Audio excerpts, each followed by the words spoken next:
right, ladies and gentlemen, welcome to the fourth episode of the Bench to Booth podcast, hosted by myself, Colin Morris. That's Coach Mike Ricci, and we are excited today to have on Dan Wilkins from Dan Wilkins Broadcasting on the fourth episode. Dan, thanks for joining us. Good to have you. It's great to be here. Glad I was able to make the trip. So we're at Highland Regional. Dan made the trip you're coming from Audubon? Well, coming from Pittman, but it's still 15, 20 minutes. You know, Right. Listen, it's not 2 hours like when I did that interview with Montclair State Radio a couple months ago. It was an hour-long show, and I had to drive maybe an hour and a half on the New Jersey Turnpike. This is a lot better for me. Yeah, so nice and close. Once again, Bench to Booth podcast. Colin Morris, Coach Mike Ricci, Dan Wilkins. We're excited. We'll have a good episode here. We'll talk about Dan. We'll talk about his beginnings. We'll talk about his time at Audubon High School where he graduated. And how he started DWB, which I participate in a lot, is Dan Wilkins' company and his broadcasting. So Coach has been on it as well. He did one game in the winter, so we'll talk about that a little bit later on. We talked about it on the first episode quite a lot, but so Dan, let's start from the beginning. Excuse me. So you are from Audubon. You're in Audubon. You were an Audubon resident. You attended Audubon High School. You were part of the Green Wave for 4 years. So let's just start with that. Talk about your time at Audubon. Yeah, it was great being in Audubon, living there. I've lived there in some capacity or another since I was 6 months old. And I remember as a kid we had to move a few times, and we actually sacrificed a little bit to actually stay in the town because the district was so good. But no, Audubon's a great place. I really enjoyed Audubon High School when I was there. And I think part of the reason why DWB is what it is today is because of their support. They didn't have, like this studio here that we're sitting in, we didn't have any of that. The technical equipment that's behind the glass, there was none of that there. And they're getting there. But when I was there, I had to get all my own equipment, and I had to basically start from ground zero and go up. So I believe that their support in me and their unwavering belief in me helped my career, in the sense that you had the athletic director, Tony Carbone, who's now retired, but he did so much in helping me. What are some of the things that they did for you, Dan? So, help you get started. What they did for me, in the sense that they gave me a platform, in the sense that I didn't have before. You know, I was just starting out, and the first DWB broadcast we ever did was during my sophomore year of high school. It was a soccer game between Audubon and Gloucester. Now, the game ended 6-0, but that's not the important part. The important part was that I had never done a soccer game before, and I had never done a broadcast of a high school game before. But it wasn't until there was a few soccer players on the team that said, because I had done youth football before for DWB, but it wasn't even called DWB at the time. I forget what it was called, but it was something in relation to the Oakland Cougars, because it was the Pee Wee football program that I, quote-unquote, worked for. I mean, I didn't get paid because I was like 14, 15. I got paid in Wawa gift cards at the end of the season. So that was my first broadcast, and they gave me the green light, and Tony Carbone gave me the green light to go ahead and do this. And during that time, I did the rest of the Audubon soccer season for their home games, like 5 or 6 games. And then I did basketball and wrestling public address in the winter, that's 21 into 22. And then in the spring of 2022, I did my first full baseball season. I had covered the Audubon Green Wave. I did pretty much every game that they played, home and away. And that's what also helped, is that in the away games, I was able to reach with coaches and athletic directors that I had never known before. And like, for example, we would play all the Colonial teams home and away. So I got to go to Gloucester and meet Rob Bryan, and I got to go to Haddon Heights and Paulsboro and meet John Giovanetti and all those people over there. So that's how the connection started, and that's how DWB started to branch out, was through Audubon. Because whoever Audubon played, I looked at the team that they played. If it was Washington Township, and I'm like, oh, their athletic director is Kevin Murphy, and their baseball coach is Bob Kelly. I could get a connection with them and then go from there. So that's really how it all started, was just through Audubon. But so kind of back up a little bit, because I asked Colin this when we first started with our first episode. So what was it that kind of triggered in your mind? And that's interesting to me, is like, understand, like, why'd you even get into this? Like, what was it that kind of like said, you know, I really want to do this. I really want to get involved in broadcasting and that sort of thing. Well, it's a long story, but part of it comes from my dad. He does broadcasting part-time, just as a fun job that he does. He works with a brand that I've worked for a few years now, an HSG Network. They're based out of Old Bridge in North Jersey. But when he was growing up, he wanted to do exactly what I wanted to do. He went to Hamilton West High School in Central Jersey. And my grandparents, they still live in Mercer County, and I still see them all the time. But in his case, he wanted to be a sports broadcaster. But he ended up getting kind of persuaded to do music teaching, which was his second passion. He went to Trenton State, now TCNJ for that. And he never really got to pursue a full sports broadcasting career.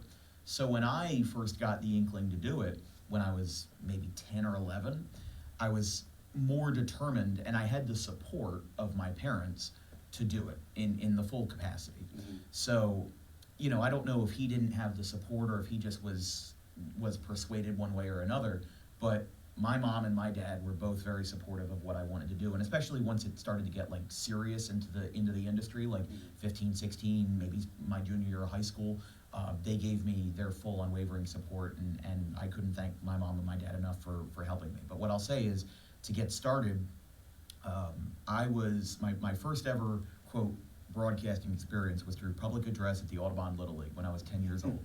I was either 10 or 11, but in the town ball, we had 5 teams for kids that are like 11 or 12. And my team wasn't playing that night. So I had a couple friends playing on the other team, and I was like, okay, let me just hang around. Let me, watch the game. And I remember, this is the funniest thing, that the kids in the press box that were doing the announcing, like now batting number 12, I didn't like how they were doing it, which that's the funniest part of all to me, is that I tell that story and everybody's like, why were you 11 years old and caring about what the other kids were? I was just thinking about that. Yeah. Like, why do you care? But I mean, maybe that's most just kids go out there and they're having fun. Yeah, maybe that was just my personality, but like, and that kind of still is. But I went up there. There was like a chaperone that was managing the place or whatever, and I asked the chaperone. I said, could I call a couple names? And he's like, twiddling on his phone, and he's like, sure, whatever. And I'm like, I go over there and I call a few names, and I'm really nervous, and I even mess up one of them, and I'm like, oh, I actually really enjoy this. I find this to be somewhat comforting. And then I come back the next game that I'm not playing and I do a few more. And by the start of next season, they had wanted me to be there as often as I could. And I stayed there from 2016, when I was, I think I was 10 or 11, to 2021. So obviously you skipped 2020 because of COVID, but 2019, 2018, I basically did the full seasons. And it ended up actually reversing the roles, because I used to go up there and ask the kids for the turn, and then maybe not even a year in, I don't want to sound cocky, but the kids were coming up and asking me for a turn. So it was like, and I had the full support of the Little League.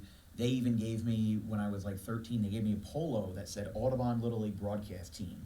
And I still have that polo. I don't know if it fits me anymore, but it's in my closet somewhere. It was an amazing experience to get my thing started, because it was in walking distance from my house. Yeah. I could walk 5-10 minutes to the Little League fields right in front of the high school. Right in front of the high school, right. And right. that's where the softball team plays, yeah. and That was kind of the start for you. excellent. Yeah, that was the start. Yeah. But Audubon, I just read, and I was on your Facebook page, and I applaud how you were outspoken about the principal. Oh yeah, Jeff Love. And that situation that was going on. I read your post about how you supported not only him but the kids that were speaking up, and he got reassigned, right? He's staying at the high school now. So yeah, explain that a little bit for people that don't know what was Okay, going on. so there was something going on where the principal at Audubon High School, Jeff Lebb, he's beloved by the kids. I mean, listen, the kids that are graduating now, I was class of 2024, so they're only 2 years behind me, but I knew them very well, and they all have incredible love for Mr. Lebb, and I did as well when I was there, because he came over from Deptford along with Frank Corley, or Frank Corley might have come from Clearfield, I'm not sure, but they came over from there, and they were instantly just incredible principals. And I mean, that goes to show how good the district is over there, that how often do you hear about a principal being loved so much by the students that the kids are basically begging for them to stay? And there were something like 200 kids at the school board meeting, and I'm not afraid to be outspoken about that stuff, because I know that it's not good for me in the long term to stay quiet about that. So it's a great thing they were able to keep him, and I'm glad that everything was kind of corrected in the end. And that's the one thing that is cool, like you said, with Audubon, is that small town kind of thing. And, Oh, for sure. And this isn't like a diss or anything, throwing shade at anything about Highland or Blackwood, but those small towns, I feel like there's certain things about those small towns where they kind of unite as one and coming together like that. But I want to rewind a little bit, like you were talking about the broadcasting in high school and at Audubon. So a lot of people, I feel like, don't know at this point, like, you were exclusively like the Audubon provider for the first 2 or 3 years. Probably about the first 2 years. Yeah. From 2021 to the beginning of 2023. So like you said, you were making those connections throughout with baseball mainly, but you were doing soccer and you were doing other small things. So let's talk about a little bit. You graduated in 2024. So you kind of started branching out when? Like, you started branching out to other schools in the South Jersey. I started branching out in the spring of 2023, and the first game that we did that was not an Audubon game, actually, the first game that we did that wasn't an Audubon game was a Ralph Shaw Classic game between Kingsway and Bishop Eustace, but that was at Audubon, and it was an Audubon event. The first non-Audubon game that we did that wasn't related to Audubon at all was Woodstown versus Pittman baseball, on April the 10th, 2023. And that was because John Hopley reached out to me. And I put out something on my newfangled Twitter page at the time, and I said, hey, we're looking to branch out. Here's a couple clips of what we're able to do. You know, I was just looking for experience at the time. I wasn't looking to get paid. I wasn't looking to make money off of it. I was just looking to literally get more experience and get more connections with high schools. So John Hopley reached out to me, and we ended up covering a few Pittman games that year. And we did a few Highland games. We did one Highland game that year as well, because DJ Gore was one that reached out to me as well in that initial bunch. And I kind of have a little bit of extra loyalty to those programs now, because they were the first ones. Like for Pittman, I think they're second or third on how many schools have appeared how many times. And Pittman's we've almost had 40 broadcasts with them at this point. And I know the most that's not Audubon is Gloucester Catholic, but that's for a different reason. For Pittman, in their case, I have a lot of loyalty to them because they are another very small town school like Audubon, a very passionate fan base, and they seem to have their feet beneath them in terms of having good athletic programs, like the boys basketball team and the baseball team. They were good for several years. The football team was good for several years, but they were the first ones to reach out to me and say, hey, would you like to do this? So I, of course, have a lot of loyalty to them. Yeah, Very pretty cool. So for Audubon, after Audubon, you branched out a little bit. You started doing more South Jersey with those loyal schools, as you talked about. But then you really started kind of branch out really outside of Audubon. Not that you don't do Audubon games still, but then you kind of became like South Jersey's provider. One thing I like that you say, people's broadcaster, is a term that you also often use, which I think is cool. But then when did you kind of like flip that switch for you? You're talking about, I was at Audubon, I was with the Green Wave, I'm doing my thing at Audubon, I'm doing all the games there, and then it was like, kind of all of a sudden, or within a year or two, it was like, I'm all over South Jersey every day, different school. What was that kind of process like for you? I honestly think it was a lot simpler than you'd like to imagine, because it was just when I graduated. Like, once I graduated, I was just like, I don't need to, because when I was a student at Audubon, my number one commitment was Audubon. And I did all of their baseball games, and I did all of the soccer games and whatnot. But once I graduated, I think I had started to see the light at the end of the tunnel, in the sense that I can use this to pivot and expand. And 2023 was our first high school football season, but we didn't do any Audubon games that year. I think we did one on the road at Paulsboro. It was a game that went to overtime, but I don't know why I know that, and I don't know what I had for dinner yesterday, but I know the results of an Audubon-Paulsboro football game from 4 years ago. What I'll tell you is, the reason why we didn't do any Audubon football was because they had an exclusivity contract with NFHS, and they did all of their stuff that way through the auto-operated huddle camera, which, I have my own reservations about that, but I didn't have any issues with Audubon doing that, because that contract was there during COVID, and they signed a 5-year deal, because we didn't know how long this COVID thing was going to last. And by the time, I did do a few Audubon football games, but that was during my freshman year, and I was just on the headset and I was going out to the live feed on the Huddle app or whatever, I didn't know how many people were watching. I didn't know if anybody was watching. I was just literally getting practice. And those were during the Scott Lynch years at Audubon, with guys like Billy Lindemuth, Al Gonzalez, Luke Hoke, great athletes. But my point is that really it was just when I graduated in June of 2024, I looked at the high school football season and I said, okay, we can use this as a real pivot point. And we did our second full established high school football and basketball season. But the spring of 2025 was our first season where we really had full autonomy over what we did for baseball. And I finished up that season with the South Jersey Group 1 final, Shalleck and Audubon, and the non-public B final between Eustis and GC. And I'm like, oh my goodness, this was an amazing season, because I had never had a season in baseball where I could just do any game that I wanted to. Not that I couldn't have just left the Audubon scene and just did whatever I wanted, but I had that commitment there. I wasn't getting paid, but I had the commitment to Audubon and to their parents to live stream the games. But now that I had the full season, I was like, okay, I'm seeing a ton of more teams. I'm getting way more knowledgeable about the game, and I really enjoyed that. So I'm like, okay, this is the right path for me. Are you at the point now where you don't even need to reach out? People are coaches and ADs are reaching out to you? Well, it's a bit of both. I think that there's some smaller schools where we do kind of have that kind of always welcome mentality. But of course, there are different districts that have different policies. And out of courtesy, if it's a football or a basketball game, I always reach out to the athletic director. I try to give a week's notice because, sometimes games change on our schedule. But during the playoffs, it's difficult because if an athletic director would like a week of notice, well, I can't really give you a week of notice for a playoff game because I don't know if you're going to advance to the next round. So in my head, I kind of have a list of these are the teams that no matter the situation, as long as I reach out, I'm good. There are some teams where, it sounds crazy, but even if I just show up, they'd be fine with it. And then there's others that, you gotta go through certain hoops. You gotta go through the AD, there's some where I have to get approved by the Board of Education. I don't have a problem with that because every school operates differently.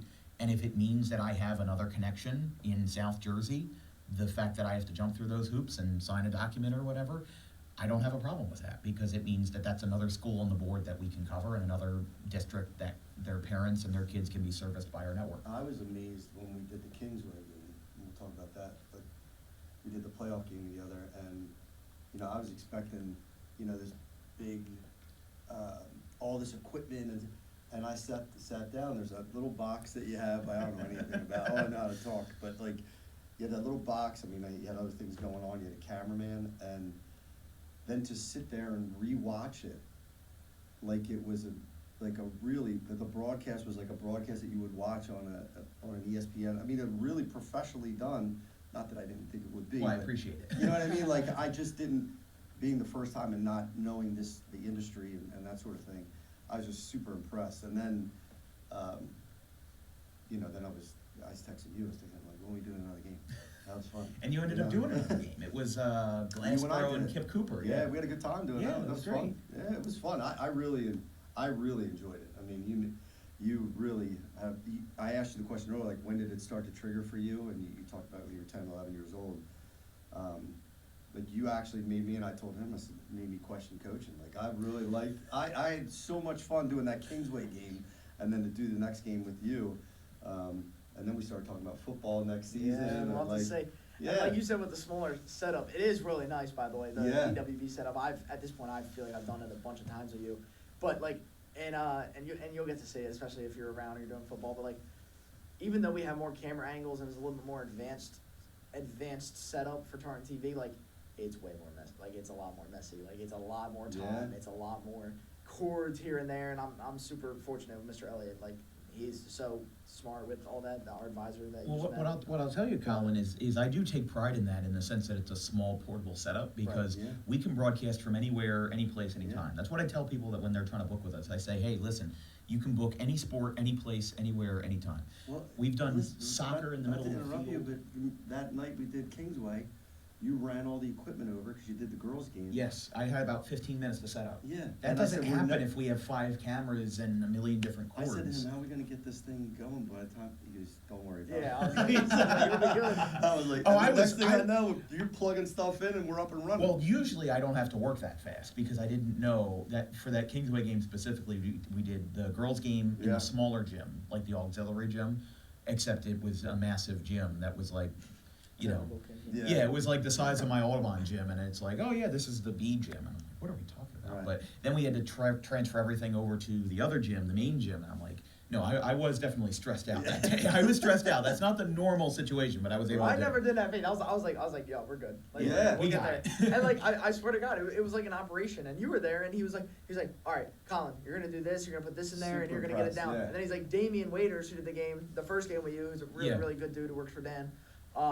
He's like, all right, Dame, you're gonna do this, you're gonna get this there, and it was like a whole operation. And all of a sudden, we're like, all right, we're ready to go, we're on air, and Sometimes it your was- brain just runs on autopilot and Yeah. finds a way. It's absolutely. unbelievable. Yeah. But, it was really cool. Yeah, so while we're talking about the Kingsway game, we'll talk about it more extensive in a minute, but let's talk about a little bit about how we kind of connected first, right? So we first met. So I'm gonna try to find You remember it. this story better than I do. Yeah, I'm gonna try to. I don't blame you. I'm gonna try to find it on Instagram. I'm pretty sure I literally just DM'd you, I think you did. Yeah. introduced myself. I'll see if I can find it, and I was just like, kind of said what I was about and what I kind of wanted to do and get involved, and you were like, I literally remember you being like, oh yeah, I'm on air right now. Like, give me a couple hours, I'll get back to you. And I was like, all right, cool. So then I remember you responded to me, I think the next day, and was just like, look, like, you can do this, you can get involved. I remember my first time, I want to say my first time meeting, my first time coming out was at Rutgers Camden, I think. Okay. I do not remember who they It was a played. Rutgers Camden game? It was a Rutgers Camden game, and it was a double header. I do remember that. And I was there for one game. I helped produce. It was you and someone else were calling, and I just produced, just because you were like, look, just see how it is, see how you like it. And that was really my first kind of ever like broadcast experience, I guess. So this if was you your say. sophomore year then? So yeah, I think it was February. It was early because it was before baseball. It might have been February of my freshman year. That would be I'm not 2024? Yeah, it Okay. could have been maybe. I don't know That's the exactly. good thing about having all the archives up on YouTube, Yeah, so I can right. check and see if you're right. I don't know exactly the timestamps. I could be off with that, but I'm pretty sure it was before I started everything here. So that was kind of like my first kind of Okay. broadcast experience, my first kind of time with you, and seeing what was going on there, and then that kind of obviously opened up the door for Tartan TV and everything else there.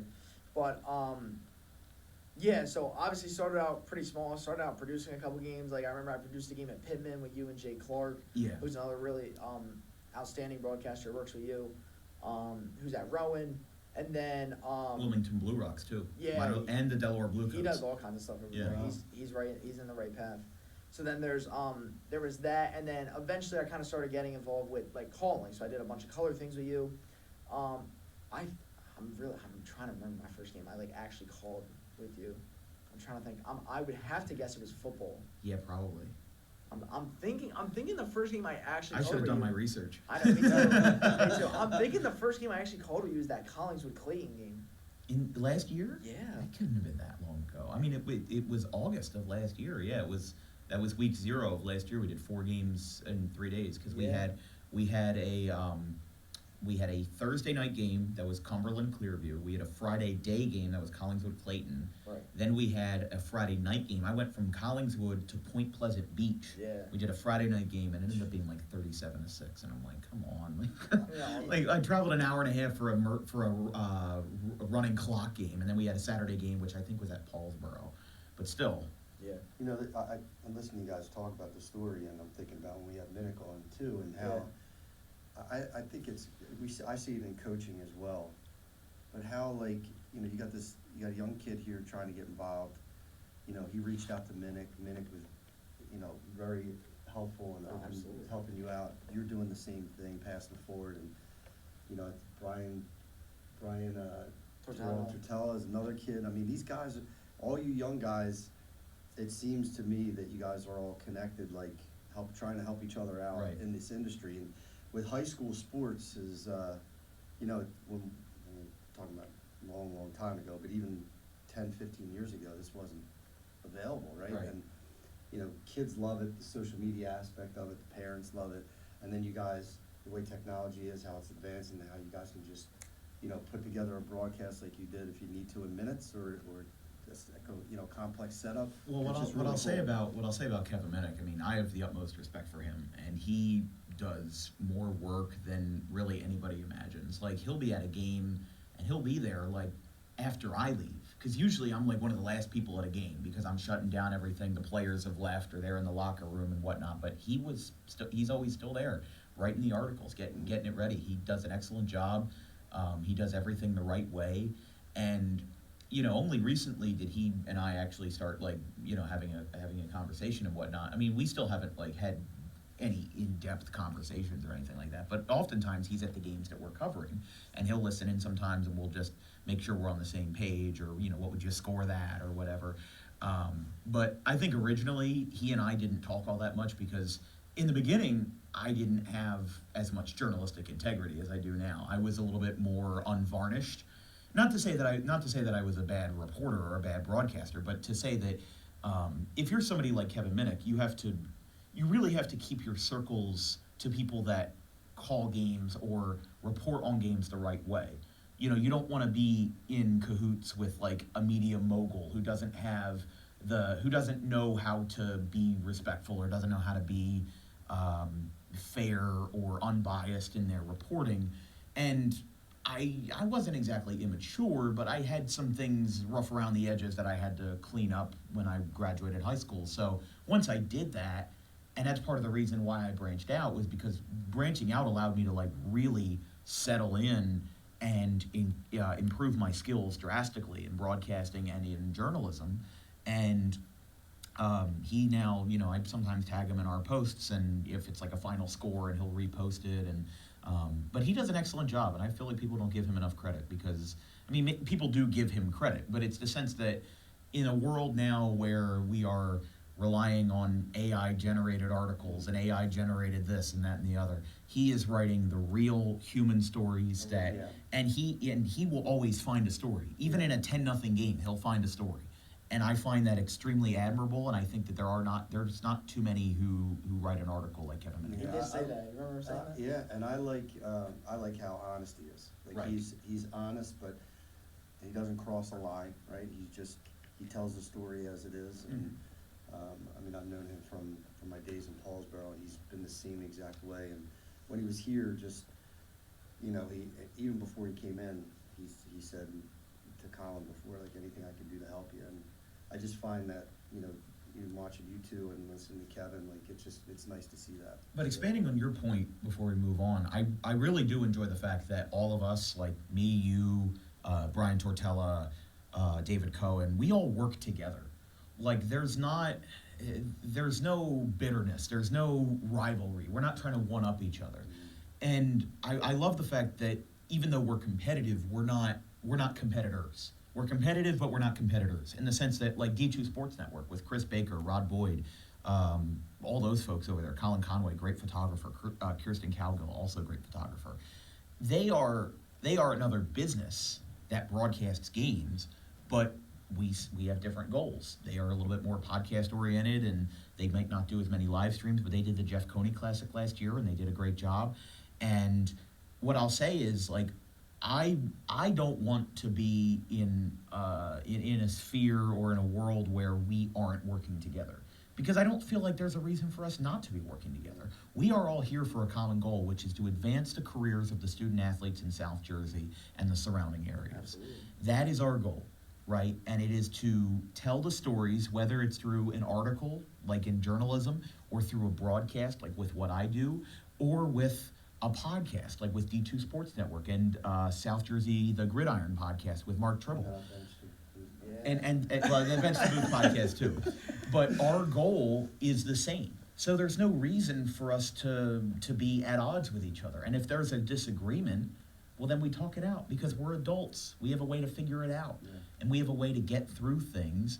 And guess what? What I like to tell people is that I am very grateful that we live in an area where there are so many teams, because there's about 90 to 95 South Jersey teams, at least South Jersey high schools. And then if you want to expand up to Central Jersey, you've got another 100 there. So, there's no reason for us to have a conflict over who's doing what. If D2 wants to cover Pleasantville Timber Creek, well, I'm not going to cover that game. I'm going to do something else. I've got options. So, like sometimes if we're like with Chris Baker, like if I have my baseball schedule ready, I'm going to send the schedule to him to make sure that there's no conflicts, or the football schedule or basketball schedule. I'll actually send him the schedule to see if there's any conflicts, because I don't want to be in anybody's way, especially if I'm not making that much money off of it. I'm not going to be the one to pick a fight over it. Unless we have a contract with a school, which there's a select few that we do, that's the only way that there would be an issue. And even then, we know our boundaries, and we know what's good for each other. So I'll use that to pivot off. You got something real quick? I just want, and you said, and I think I heard you say this, but your favorite sport to broadcast is baseball. Yes, that is the short answer. Yes. Yeah. I was Yeah. we've talked about this. We've talked about this, but I'll say for those listening or watching at home that I kind of have three different answers to that question, in the sense that baseball is my best sport for the personal enjoyment of You it. gotta pick one. I do. But if you hear me out, Go ahead. if you hear me out, football is the best sport for viewership, right? It is the sport that even a bad high school football game will still get 1,000-something views. Even a sub 500 game will get that. And it is great to just be in a press box, and the atmosphere of Friday Night Lights, or even a Saturday morning game. All of those are great. We talked about it last week. We did Windmill Highland. It was like 55-0. Yeah. 4,000 views. Yeah, that's what I'm saying. It is the best sport for viewership. How many movies have been made about high school football? Like 30, 40? Like there's been like Friday Night Lights and all those, things. It's been amazing. Basketball is the best sport for our convenience. It is indoors. You often have a power source, and you're in and out. If you have a 5:30 game, you get there at 4:30. You're usually out the door by 7 o'clock. That is great for our convenience. And also, it's great because in the winter, you have all those showcases. So you can get 5-6 games done in a day, and see a whole bunch of teams that you would have otherwise not been able to see, like the Holy Cross Showcase or Jeff Coney. But baseball, that's why I wanted to explain, because baseball is the best for my personal enjoyment, but it's the worst for everything else. Because you have to deal, in the beginning of the season, you have to deal with the extreme cold. At the end of the season, you have to deal with the extreme heat. The first game we did this season, Maple Shade in Northern Burlington, the temperature was 42 degrees with 30-mile-an-hour winds. 29 was the real feel. I could not move my thumb by the end of the game. I believe you. I stopped scoring the game in the 5th inning because I couldn't extend my thumb all the way. It was that cold. Yeah, I know. It was miserable. Playing is the same thing. Yeah, no, I'm sure But playing if is someone- worse. But if someone said to you, you only could broadcast one sport, what He's would it be? passionate with this question. Well, if somebody told me I could only broadcast one sport, I'd probably not listen to them. But if I had to pick one, probably for my passion, it would be baseball. But again, like I said, it's the best for my personal enjoyment. But you have to deal with the rain. You got to deal with the wind. You got to deal with the heat. A lot of times in baseball, you don't have a power source, so I have to bring those portable batteries, the Jackery batteries, with me. They have been a lifesaver because they're able to get me wherever I want, and that makes us extremely portable. Like in that Kingsway game, we didn't have a power source in the upstairs, in the top of the bleachers. Almost lost a battery too, I think. Oh my God. Oh yeah, because I that's Oh funny. no, that was me. That was on me. That was on you. Yeah, I plugged the portable battery into the hallway to charge it in case we needed an extra one, and then you and the athletic director, June Chaffee, I think it was, moved it into the library, and I go down at halftime, and I'm like, oh my goodness. No, it was gone. I My went- $300 battery. Yeah, gone. he was like, plug it in, and I was like, okay, when plugged it in, he's like, all right, make sure it doesn't disappear or anything. I'm like, all right. Because it is a $300 battery. Go back up, and it's gone. I'm like, oh no. I was like, I'm about to be responsible for this $300 battery. But yeah, all they is ended up all moving is it. forgiven. Yes, Because it of wasn't course. your fault. Yeah, right. They ended up moving it, which might have been better too. Oh yeah, definitely. Yeah, so- Playoff game, big Lot of hunk of people- equipment sitting. Oh, let me pick this up. Yeah, You right. know, $300. Let me go home. So real quick, I want to tie back to what we were talking about with me getting involved. I want to pivot off to your crew, because a lot of Right. people don't know, is your crew, like, how big is your crew now? Like 25 people? 25, 30 people. 25, 30 there's probably a group of 10 that work consistently. Right. But in total, we have about 25 to 30 people. Are they all kids like, how old, like young guys, like trying to get into the industry? I would say It's a good mix, I think. half are probably high school kids. A good half are also college students. Like we have Mackenzie Cochran from Montclair State. We have a good amount of Rowan guys like Lennon Trevelise, Nolan Dowell, Jake Clark, David Cohen, and a few others. You have Audubon kids? Like, We have a few Audubon kids. I brought a few over once I graduated. Jake Steidler is one of them. He's really good. Mason Seymour, Gavin Van Rel, who graduated a year behind me. He's now at Rutgers Camden. But we also have a few guys that are either out of school or are late in school to just get experience. Like Sam Goldberg, he went to Robert Morris University. He's like 25, 26. Sam did a really good job. He's a Cherokee grad. He called Division I men's basketball at Robert Morris, which is you might know better than me, the Horizon League, I think. He called Division I basketball there, but he just wanted better reps. And he's now working for a summer baseball team in Illinois called the Thrill Lilies. I forget where they're from. I think it's like somewhere in southern Illinois. But he left there in like mid-May, and he's there all summer. It's great. And then we have Javier Harris, who's, I think, 31, 32. You might have worked with him before. Yeah, absolutely. Javier's and great. he's great. And he went to Williamstown, but again, he's like 31, 32. And then he went to Connecticut. The Connecticut School of Broadcasting, Right. which is deceiving because even though it's called Connecticut School of Broadcasting, it's not actually in Connecticut, it's in Cherry Hill.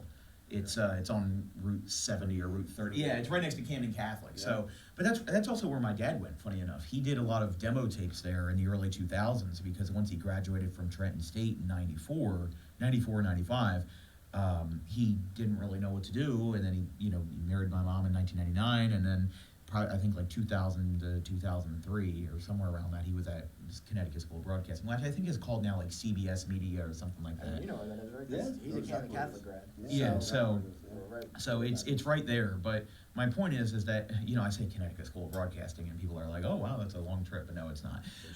But listen, for people that are trying to get interested in broadcasting, but are maybe out of school or don't have experience, like that is a good place to start. Either that or if you have the extra money, like Full Sail University, like I Yeah. see the ads for it all the time, because Dan Patrick runs the school, Right. the ESPN host. Now, to be fair, it's like Full Sail is a for-profit university, like the University of Phoenix or something Right. like that, or Purdue Global. So you do have to be a little bit wary with those because for-profit universities may not be for your best interest, but I've seen the program and I think it looks fine, and I think it's good for getting people off the ground, especially if you're making like a late career change. Right. So that's my point, is that like no matter how old you are or what experience you have, I've had a lot of great people involved with DWB that have been guests, like you and Fred Swartz of Rowan University. He does their public address. I've had Mark Narducci on the call. I've had Greg Himes, the coach at Overbrook. Heck, I would want to do a collaborative broadcast with Kevin Minnick sometime. I think that would be amazing. So, Kevin, if you're listening, reach out. he's seeing this. But no, I'd love to have him put on a headset because he's got so much knowledge of the sports. And that's the cool thing you said about DWB, and something that sometimes the people who are like guests don't really see is he has guys from Audubon who are young, or guys from Pittman who are young, sophomore, juniors, still getting involved, still just kind of learning the ropes. He has high school guys that are kind of like, they kind of have it down. They kind of know the ropes. They're on the come up. He has college guys that are on the come up or just going into school for broadcasting. You have guys that use it as kind of like a branching point, like Sam did. Like, there's so much diversity in the crew, and there's so many good. I've met endless, excellent people, excellent, hardworking individuals in DWB, which is really cool. And like we said, how we met, and I reached out, but really that was kind of through Jake Clark is kind of how I started getting connected, because I know he was big into Sterling 19 at Sterling High School down the road, and I knew he was going to Rowan, and he worked for you, and he's like, yeah, just reach out, like just see what it's about. So really, really cool stuff going on there. Really, really cool individuals that we've got to work with, that I've got to work with, that you've got to work with. But we've kind of mentioned it throughout. Let's talk about a little bit the Kingsway Rancocas Valley playoff game. Me and Coach Ricci got to call it at Kingsway, which is really cool. So I remember you reached out to me. I was at a workout for baseball, and this is obviously February, so we're getting ready to go. And you reached out to me and was like, "Are you calling any games in the next week?" And you texted me this, and I was like, maybe. I was like, I gotta see what the playoffs going on. I gotta see if I'm doing something for you. I gotta see something if I'm doing for Rod Boyd. I gotta see what's going on. And he's like, all right. He's like, if you are, let me know. He's like, I want to call him with you. And I'm like, all right. That's not where I thought you were going with that, by the way. I thought you were about to ask me to like call something else or do something. So I was like, all right. So the next day I called Dan, and I'm like, look. What was your reaction? Mike reached out and was like, I want to call a game. And I was like, I feel like my best chance of that was doing it with you. And I know with the playoff games, it's tough to let other people call, because obviously like those are the biggest stages for you. And the fact, and I'll talk about it a little bit later, but the fact that you were willing to let us do that, Yeah. I'm super grateful for, Oh. and I know you are too. Yeah. Well, what I'll say is basketball is the sport where I am either most likely or most willing to give up the reins on the headset, because I mean it's a fun sport to call, don't get me wrong, but it's very taxing in the sense that you're always talking and there's always something going on, and also because of the volume of games that we cover because of tournaments and showcases, we're covering like 60 basketball games a year. I can give it up for one, and I had the rest of the playoff season to myself basically. So, you know, a first round playoff game, I wasn't, and with your experience, I wasn't nervous to give it up or anything. And that, I think that partially shows the confidence that I have in you, in that I wasn't hesitant to give up the position for that game. If it was a sectional final, I'll be honest, I probably would have told you no. I probably would have given him the color and had me do the lead. Yeah, but absolutely. but that's why we all work together, is that we all work together towards the common goal, and if you want to call a first round playoff game, I'm not going to be against that. Yeah, when we the reason why I called you is because there's many times, I'm sure you did the same exact thing, and like you sit and watch a game by yourself, or like with my son, I'll watch a game and you color commentate it, like you kind of like do it on your own in your house, and Like you analyze. there was just always something, I'm like, man, I really always wanted to try it, so that's why I reached out. And then when I got the opportunity, I think we were originally supposed to call it the Gloucester-Sterling game. Right. We had to switch that, yeah. And I had already talked to both coaches, because I was looking at it like I was coaching a game, so I Right. wanted to be prepared from both sides. And then I reached out to Jay and Brian and kind of did my homework there and talked to them. And I remember talking to my dad on the ride home, and I just said, man, that was fun.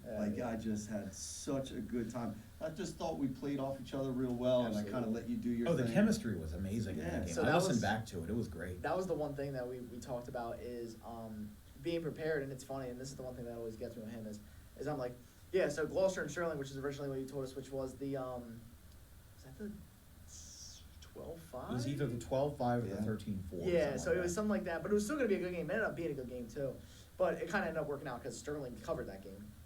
But I remember talking to them like, oh yeah, I'm close to them, like 2 Colonial coaches, I know them both really well. I'm like, all right, and then I was like, all right, we got to pivot now. He says we're doing Kingsbury and Rancoog's Valley. He's like, all right, I know them too. I was like, Yeah. I remember being like, do you just know everyone? At this point, I guess that's what being around for so long Long does. time, yeah.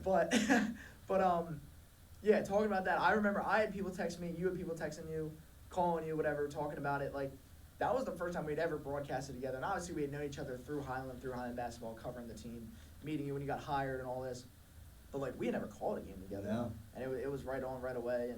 And there was really not a lot of like overlapping each other, which, I mean, I know there's a couple times, even my first time with Dan, like I know there's a couple times where we might have like bumped into each other just because we're getting acclimated, right? We've Right. done it before, we're getting used to each other, and I think that's what makes us a good team at this point is we've done it so many times together. But, And we know when to cue each other in and when to Absolutely. stop talking and whatnot. You know, it's great. and then, kind of like first time out for us, it was cool. So Yeah. that was a lot of fun.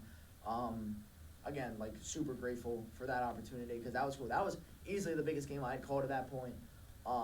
It ended up being an awesome game too. Yeah, it was a Oh, great yeah. game. It was a Yeah, great fun. game. I know there was a bunch of like really cool moments. Like TJ Collier had a couple really cool blocks, and there were some big threes hit on either side. Was and- there a slam dunk in that game? I forget. No, I don't think so. No, there was the Because that's one of my block. favorite Yeah. things. It was Is the when, block. He called the block, and I was just. Oh, I remember. I wanted to yell. But I just wanted to, yes, I kind of pushed back, and I put my hand on him because he was calling it great, and I just kept my mouth shut. And like Kevin Harlan in the CBS. Yeah. Hold on. you had to switch from fan to broadcaster Yeah, and coach. yeah.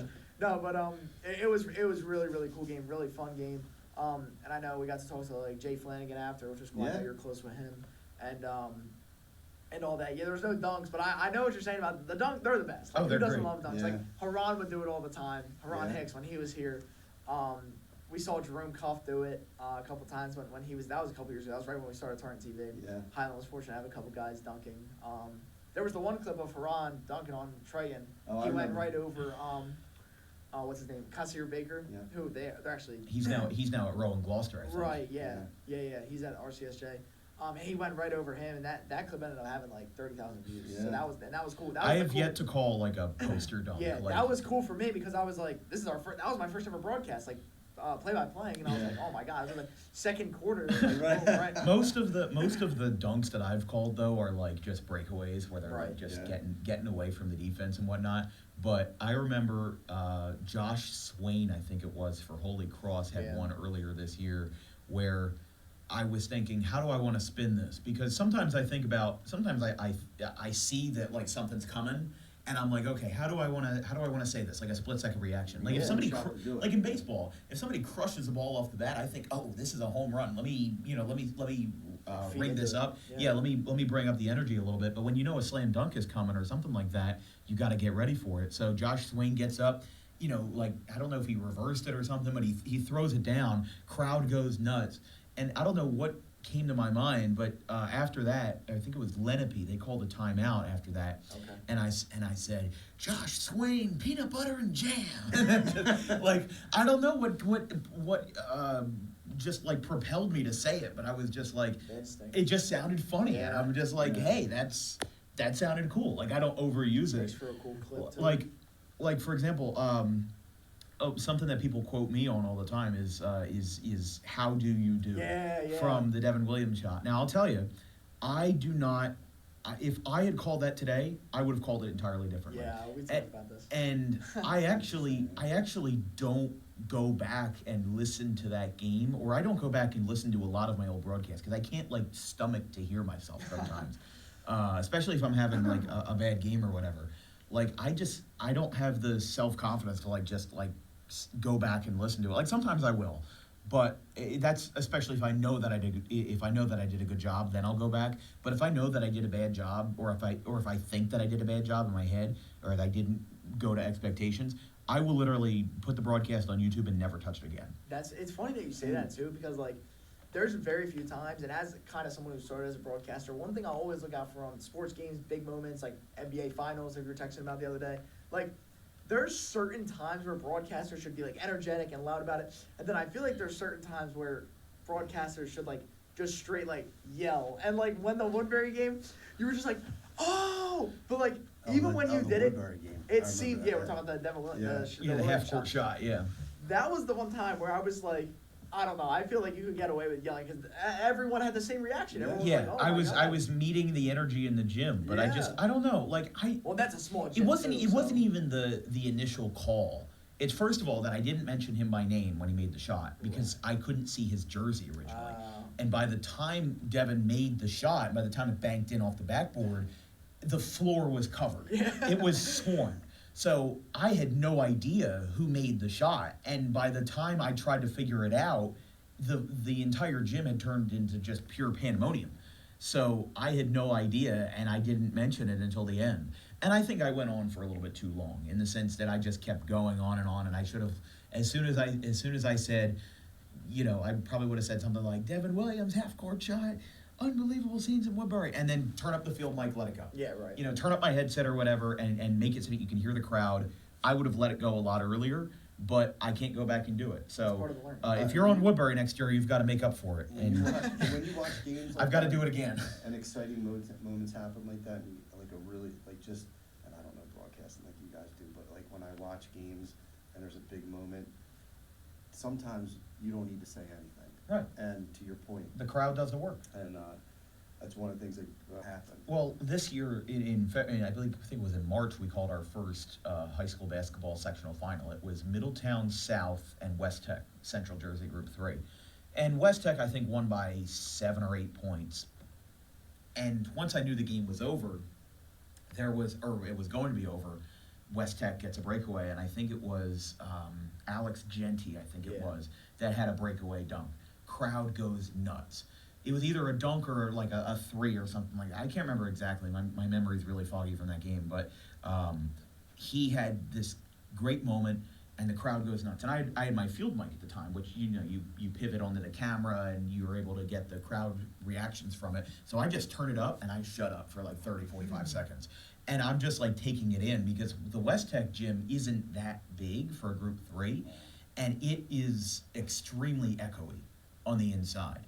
So you're just like, you're hearing this, and like in my headset, it's deafeningly loud. But I'm like, okay, let me let this go, and then once they put the ball back in, like, I think it was Middletown South called a timeout, and we just stayed on the air through it, and I didn't say a single word because the crowd was so loud because it was their first sectional title ever Yeah. in boys basketball. I think they had 2 in the girls' side, but they never had any in boys basketball. And it was an amazing moment, and I decided, let me do better than I did for the Glassboro-Woodbury game last year, and let me just let it go.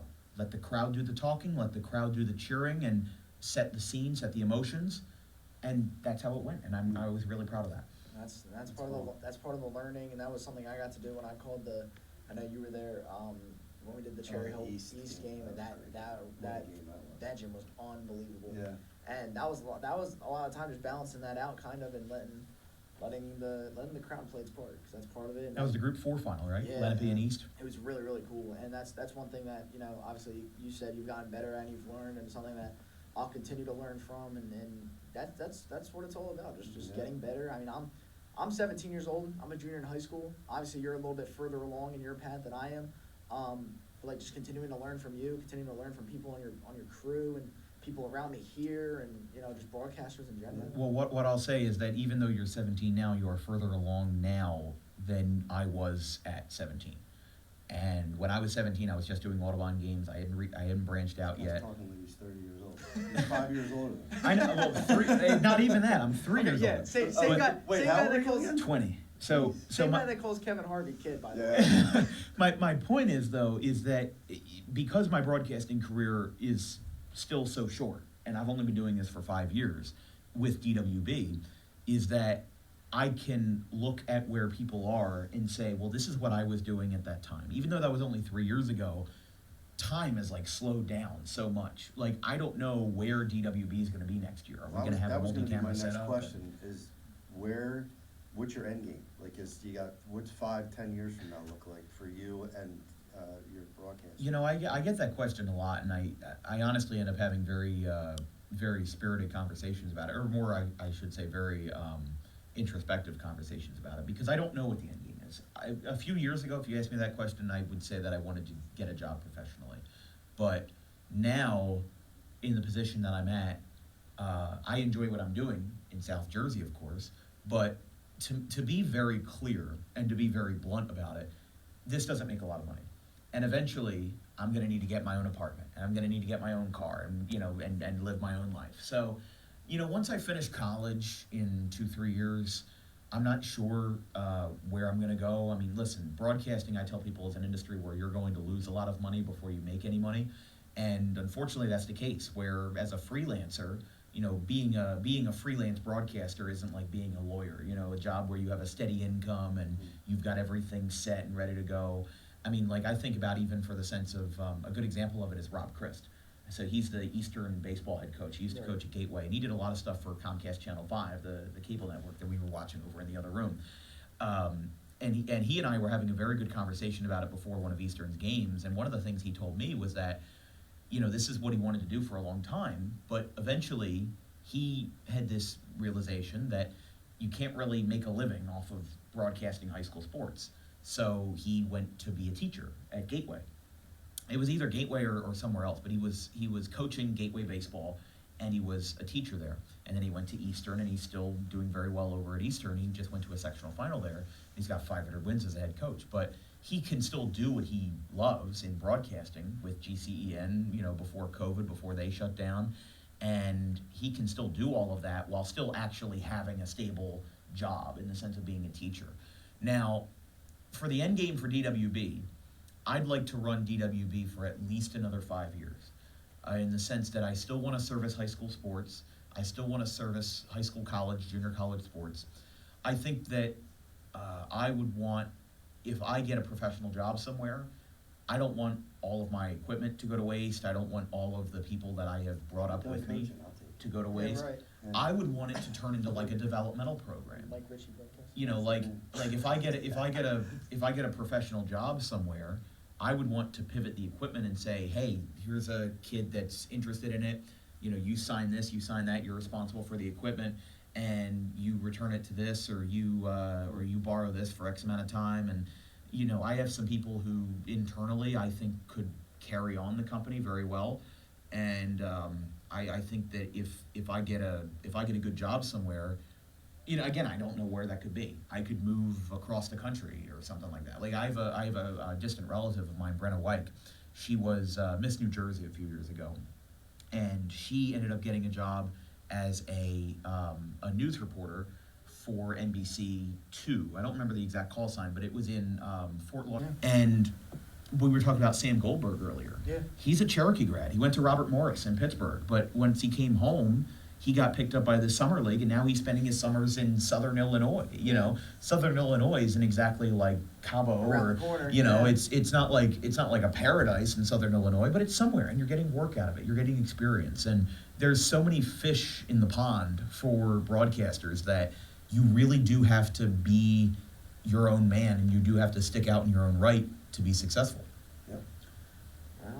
Sounds good. Right on. Got anything? No, that was great. That was great. Yeah, it was great having you on. It was fun. Really appreciate you coming on and telling us your story. And it's amazing. You talk like you are, like I said earlier, like you're 30 years old, or you're 20.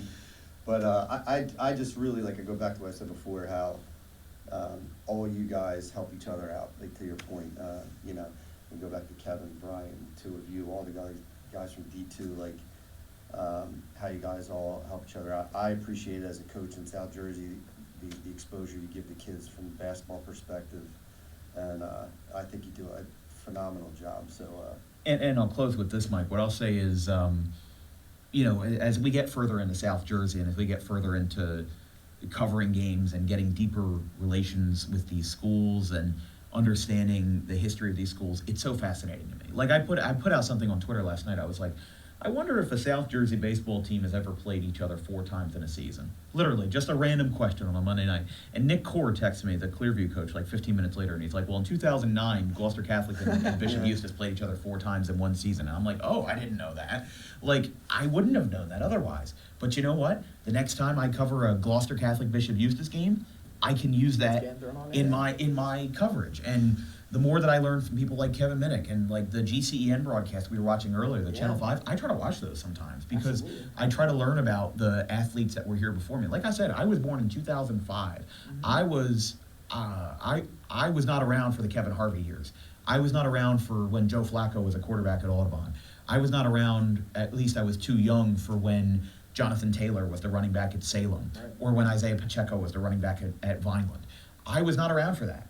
My first high school formative journalistic experience was in 2021. That was 5 years ago. The best athlete that I've covered in that time was Caden Bodine, who was drafted by the Baltimore Orioles in the first round last year out of Coastal Carolina. But even then, I only covered him once. Yeah. Frank Chiron, Logan Dawson, they were both drafted out of high school this year. Chiron by the Brewers and Dawson by the Phillies. I've covered some good basketball players over the years, like Elijah Crispin's probably the best basketball player that I've covered. But guess what? There's also Joe Crispin, John Crispin. I was never around for those guys. Yeah. I was never around for who, was the best athlete at Haddon Heights or Paulsboro in your time there. And like I said, Kevin Harvey. Like everybody talks about Kevin Harvey. Well, I've gotten to cover Kevin Harvey, but as a football coach. Yeah. Because he took over for Glenn Howard. And I never got to cover a Glenn Howard game either. Like there's a lot that I regret. But at the same time, things change.